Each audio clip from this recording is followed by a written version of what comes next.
പരിശുദ്ധൻ മഹോന്നതനേശു, പരമെങ്ങും വിളങ്ങും യേശു. സ്വർഗീയ സൈന്യങ്ങൾ വാഴ്ത്തി സ്തുതിക്കുന്ന സ്വർലോകനാഥനമസ്യ. പരിശുദ്ധൻ മഹോന്നതനേശു, പരമെങ്ങും വിളങ്ങും യേശു. സ്വർഗീയ സൈന്യങ്ങൾ വാഴ്ത്തി സ്തുതിക്കുന്ന സ്വർലോകനാഥനമസ്യ. ഹല്ലേലൂയ, ഹല്ലേലൂയ, ഹല്ലേലൂയ, ഹല്ലേലൂയ, ഹല്ലേലൂയ, ഹല്ലേലൂയ,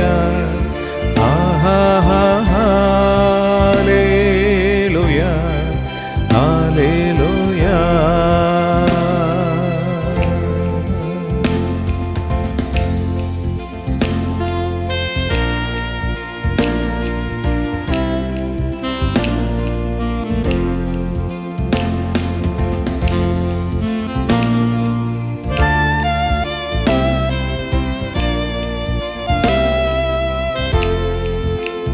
യേശു അത്ഭുതമന്ത്രിയാം ദൈവം, നിത്യതാതനാം വീരനാം ദൈവം. ഉന്നതനേശു നീതിൻ സൂര്യൻ, രാജാതിരാജനാം മസിഹ. യേശു അത്ഭുതമന്ത്രിയാം ദൈവം, നിത്യതാതനാം വീരനാം ദൈവം.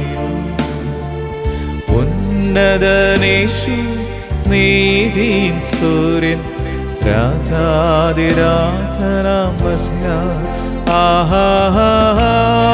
ഹല്ലേലൂയ, ഹല്ലേലൂയ, ഹല്ലേലൂയ, ഹല്ലേലൂയ,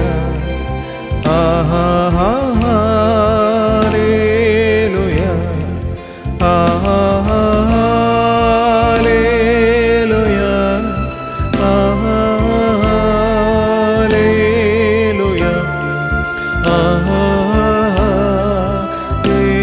ഹല്ലേലൂയ, ഹല്ലേലൂയ,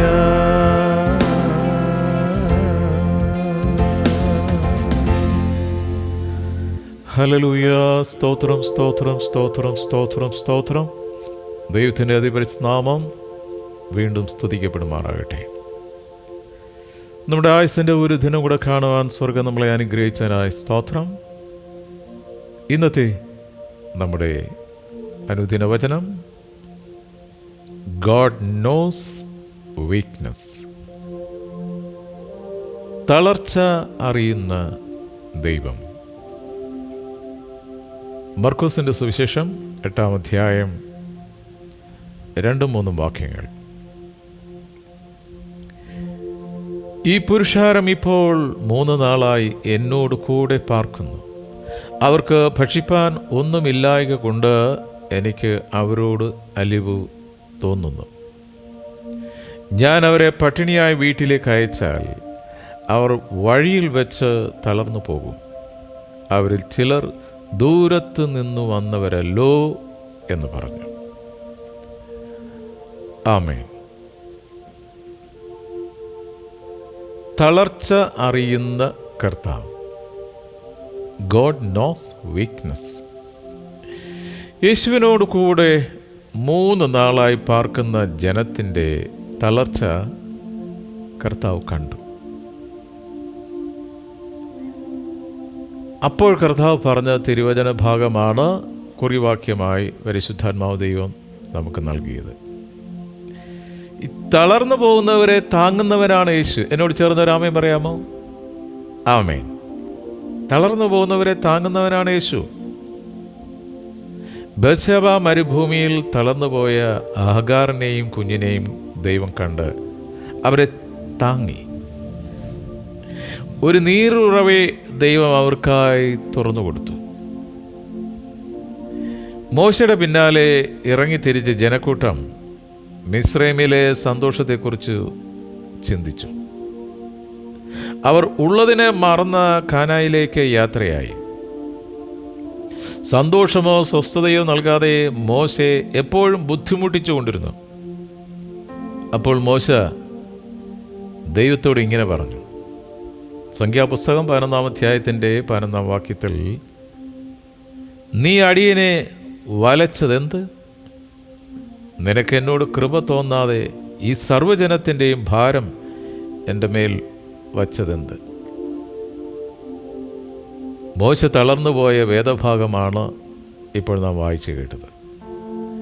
ആ സമയം മോശയുടെ തളർച്ച മാറ്റുവാൻ ദൈവം വേറെ 7 പേരെ വിളിച്ചു വരുത്തി തൻ്റെ ആത്മാവിനെ നൽകി കൈത്താങ്ങായി മോശയെ ബലപ്പെടുത്തി. നമ്മുടെ ബലഹീനതകൾ അറിയുന്ന ദൈവം തക്ക സമയത്ത് ദൂതന്മാരെ അയക്കും. വീണുപോകാൻ ദൈവം അനുവദിക്കില്ല. തളർന്നു പോകുന്ന അവസ്ഥ ദാവീദിന് പലപ്പോഴും ഉണ്ടായിരുന്നു. ശൗൽ ദാവീദിനെ കൊല്ലുവാൻ അവസരം നോക്കി നടക്കുകയായിരുന്നല്ലോ. തളർച്ചയിൽ താങ്ങുന്ന ദൈവത്തെക്കുറിച്ച് ദാവീദ് പാടിയ മനോഹരമായൊരു ഗാനമാണ് 34-ാം സങ്കീർത്തനം.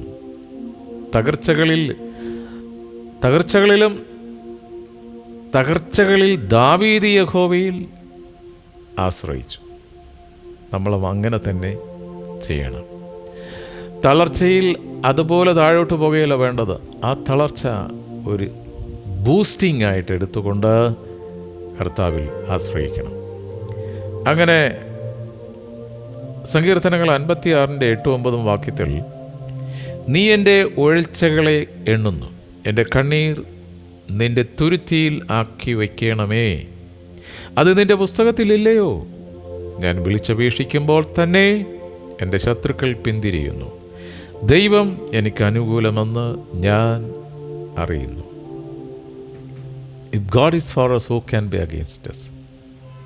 ദൈവം അനുകൂലമെങ്കിൽ പ്രതികൂലം ആർ? താങ്ങുന്നൊരു കരം എപ്പോഴും കൂടെ ഉണ്ടെന്ന് മറന്നു പോകരുത്. ഏലിയാവിൻ്റെ ജീവിതത്തിലും ഭയപ്പാടിൻ്റെയും തളർച്ചയുടെയും സന്ദർഭങ്ങൾ ഉണ്ടായിരുന്നു. പ്രവാചകന്മാരാണ് ഓർത്തുള്ളത്. ഏലിയാവ് ഒരു ചൂരച്ചെടിയുടെ തണലിൽ ഇരുന്ന് മരിപ്പാൻ ആഗ്രഹിച്ചു. പറഞ്ഞത് എന്താണെന്നറിയാവോ? 1 രാജാക്കന്മാർ 19-ന്റെ 4-ാമത്തെ വാക്യത്തിലുണ്ട്, ഇപ്പോൾ മതി കർത്താവേ, എൻ്റെ പ്രാണനെ എടുത്തുകൊള്ളണമേ. കർത്താവുമായിട്ട് ചേർന്ന് നിൽക്കുന്ന പ്രവാചകന്മാരുടെ ജീവിതത്തിൽ ഇത്തരത്തിലുള്ള സംഭവങ്ങൾ, അനുഭവങ്ങൾ ഉണ്ടായെങ്കിൽ നമുക്ക് എത്രയധികം അല്ലേ? നമ്മളാരും ഈ പ്രവാചകന്മാരുടെ അടുത്ത് പോലും വരത്തില്ലല്ലോ. എങ്കിലും ഉള്ളമറിയുന്ന ഒരു ദൈവമുണ്ട്. ഏലിയാവ് തലേ ദിവസം കർമ്മേൽ കൊടിമുടിയിൽ വിജയശ്രീലാളിതനായ ആകാശത്ത് നിന്ന് തീ ഇറക്കിയപ്പോൾ ഉണ്ടായിരുന്ന ധൈര്യവും വീര്യവും എല്ലാം തളർച്ചയ്ക്ക് വഴി മാറിക്കൊടുത്തു. ആ തളർച്ചയിൽ ദൈവം തൻ്റെ ദൂതനെ അയച്ച് ചൂട് അടയും വെള്ളവും കൊടുത്ത് ഏലിയാവിനെ ശക്തീകരിച്ചു. ദൈവം അവനെ പുതു ശുശ്രൂഷ ഏൽപ്പിച്ചു. നമ്മൾ തളരുന്ന സമയത്ത് നമ്മുടെ ബലഹീനത മനസ്സിലാക്കി താഴെ വന്ന് താങ്ങുന്ന ഒരു ദൈവമുണ്ട്. ഏലിയാവിനെ പോറ്റിയ, പുലർത്തിയ, ശക്തിപ്പെടുത്തിയ, അടയും വെള്ളവും കൊടുത്ത് പുഷ്ടിപ്പെടുത്തിയ ദൈവം ഇപ്പോഴും നമ്മുടെ കൂടെ ഉണ്ട്. വീണുപോകാൻ, തളർന്നു പോകാൻ ഈ ദൈവം അനുവദിക്കത്തില്ല. ദൈവമക്കളെ, നമ്മൾ ക്ഷീണിച്ചു പോകാതിരിക്കാൻ, മടുത്തു പോകാതിരിക്കാൻ നമ്മൾ എന്താ ചെയ്യേണ്ടത്? എന്ത് ചെയ്യണം? ഒന്നാമതായിട്ട് നോക്കുക. ആരിലേക്ക് നോക്കാൻ? എബ്രായ ലേഖനം 12:2 വിശ്വാസത്തിൻ്റെ നായകനും പൂർത്തി വരുത്തുന്നതുമായി യേശുവിനെ നോക്കുക. ഒന്ന് സ്വയം നെഞ്ചത്ത് കൈവച്ചിട്ട് പറ, എനിക്ക് യേശുവിനെ നോക്കിയാൽ മതി, എനിക്ക് യേശു മാത്രം മതി. തൻ്റെ മുൻപിൽ വെച്ചിരിക്കുന്ന സന്തോഷം ഓർത്ത് അവൻ അപമാനം അലക്ഷ്യമാക്കി ക്രൂശിനെ സഹിക്കുകയും ദൈവസിംഹാസനത്തിൻ്റെ വലതുഭാഗത്ത് ഇരിക്കുകയും ചെയ്തു. ഒരൊറ്റ റോൾ മോഡലേ ഉള്ളൂ, കർത്താവായ യേശു ക്രിസ്തു മാത്രം. സോ ഒന്ന് കർത്താവിലേക്ക് നോക്കണം. നാം ഒരു ഓട്ടക്കളത്തിലാണ്, നമ്മളെല്ലാവരും ഓട്ടക്കളത്തിലാണ്. നമുക്ക് ഒരു ലക്ഷ്യമുണ്ട്. ആ ലക്ഷ്യം പൂർത്തീകരിക്കണമെങ്കിൽ യേശു കർത്താവിനെ അല്ലാതെ വേറെ ആരെയും നോക്കരുത്. സ്തോത്രം. വേറെ ആരെയും നോക്കാൻ വ്യവസ്ഥയില്ല. മറ്റുള്ളവർ പറയും ഈ സമയത്ത് ഇന്ന സ്ഥലത്ത് പോയാൽ രക്ഷപ്പെടാം.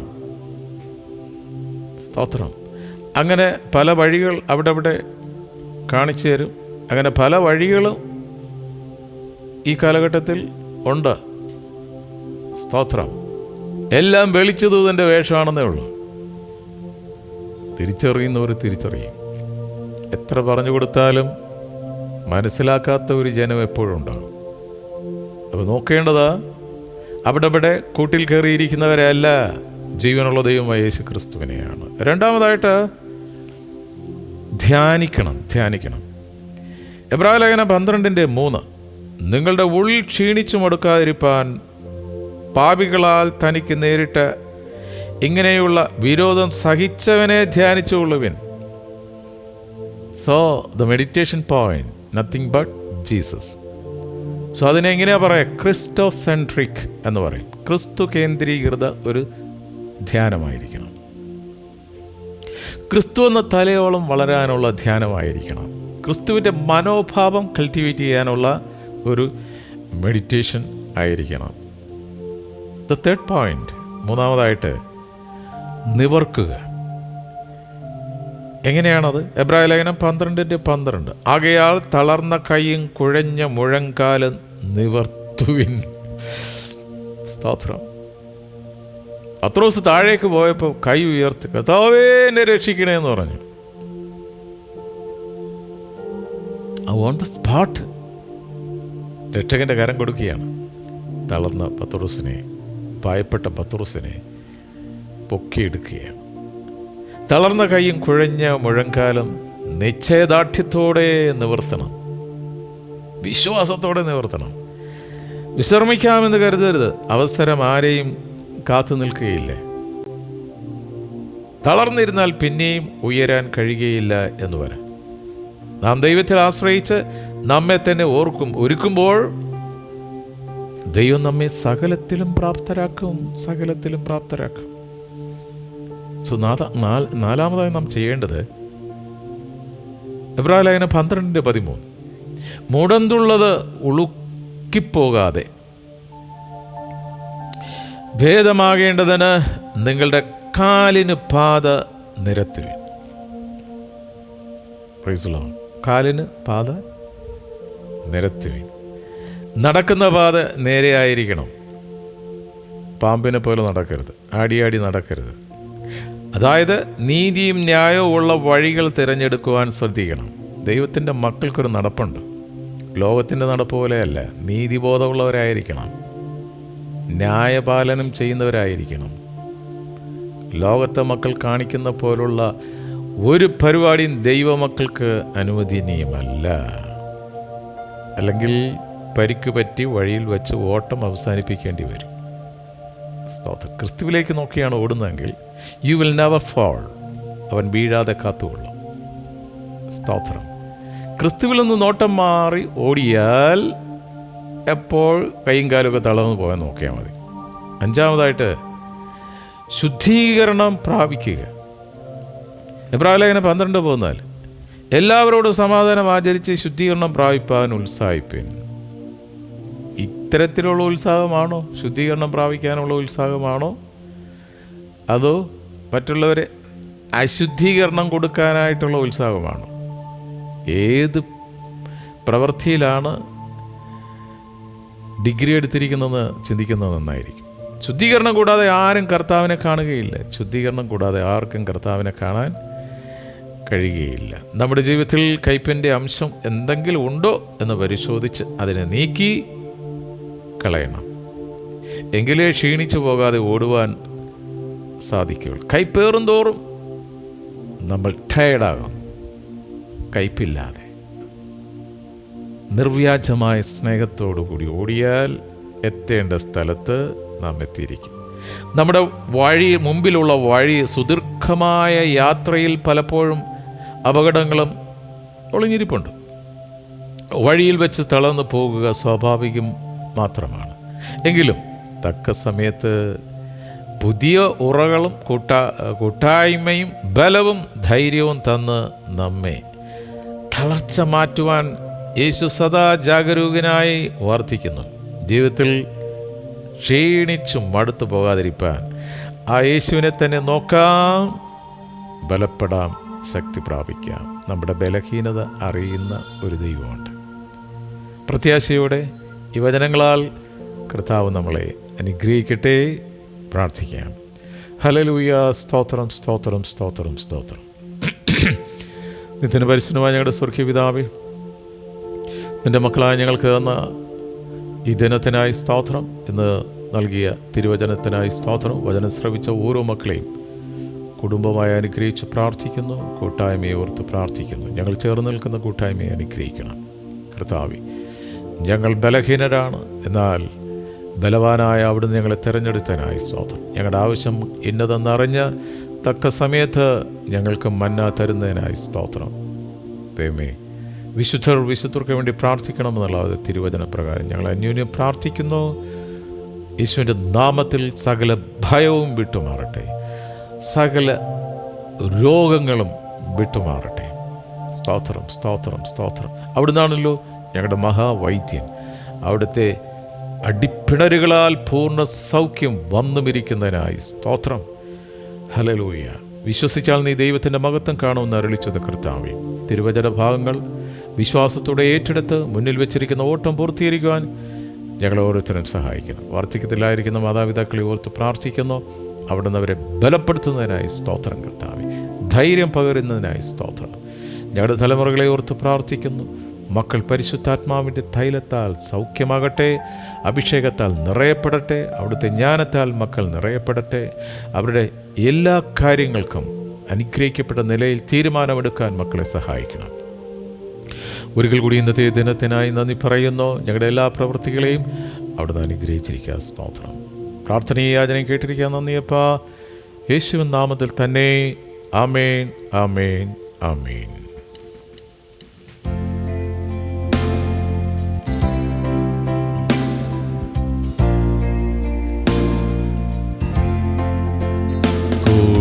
കൂടിതൻ ദൂതസൈന്യവുമായി മേഘരൂഢനായി വരുന്നിതാ വിരവിൽ.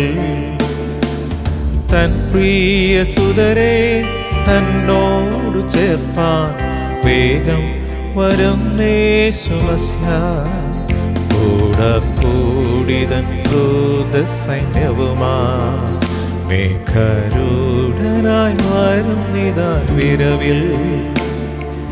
തൻ പ്രിയ സുതരെ തന്നോടു ചേർപ്പാൻ വേഗം വരുന്നേശുമസ്യ.